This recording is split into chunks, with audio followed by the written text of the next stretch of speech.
Welcome friends. Thiruvathirai special களி எப்படி பண்ணுறதுன்றதை பார்க்கலாம். இதுக்கு 1 கப் அளவுக்கு பச்சரிசி எடுத்திருக்கேன். நீங்கள் எந்த கப்பில் மெஷர் பண்ணிக்கிறீங்களோ அதே கப்புலேயே நான் சொல்கிற பொருட்கள் எல்லாமே மெஷர் பண்ணிக்கோங்க. இதை நல்லா செவக்க வறுத்துக்கலாம், கருகிடக்கூடாது. நல்லா பொன்னிறமாக வாசனை வரும் வரைக்கும் வறுத்து அதை எடுத்து தனியாக வச்சுக்கோங்க. 1 கப் பச்சரிசிக்கு 2 ஸ்பூன் பாசிப்பருப்பு போதும். இதுக்கு மேலே வேண்டாம், ரொம்ப பொங்கல் மாதிரி ஆகிடும் நிறைய சேர்த்தா.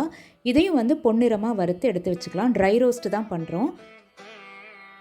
இந்த அளவுக்கு அது பொன்னிறமாக வளர்ந்ததும் 2த்தையும் சேர்த்து ஆற வச்சுருங்க. இது ஆறறதுக்குள்ளேயே எந்த கப்பில் நம்ம அரிசி எடுத்தோமோ அதே கப்லேயே நான் 1.25 கப் அளவுக்கு வெல்லம் எடுத்திருக்கேன். நீங்கள் ஸ்வீட்டு கூடுதலாக வேணும்னா 2 கப் எடுத்துக்கோங்க. அதில் தண்ணி நான் 4 கப் அளவுக்கு சேர்த்துருக்கேன். 2 ஏலக்காயும் சேர்த்துருக்கேன். நல்லா தளன்னு தண்ணி கொதிக்கும் போது ஆற வச்சுருந்ததை இந்த மாதிரி ரவை பதத்துக்கு உடச்சிட்டு மிக்சியில் அப்படியே கொட்டி கலரிட்டே வரணும்.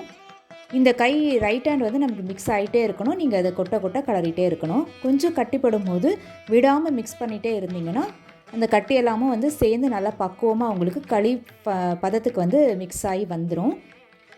இது அப்படியே கொஞ்சம் நேரம் இருக்கட்டும். இது அப்படியே ஃபுல்லாக தம் போட்டாலும் களி சூப்பராக ரெடி ஆகும். இல்லைனா ஈஸியாக இந்த மாதிரி ஒரு கண்டெய்னருக்கு மாற்றிட்டு இது குக்கரில் வச்சு ஒரு விசில் கத்த விட போகிறேன்.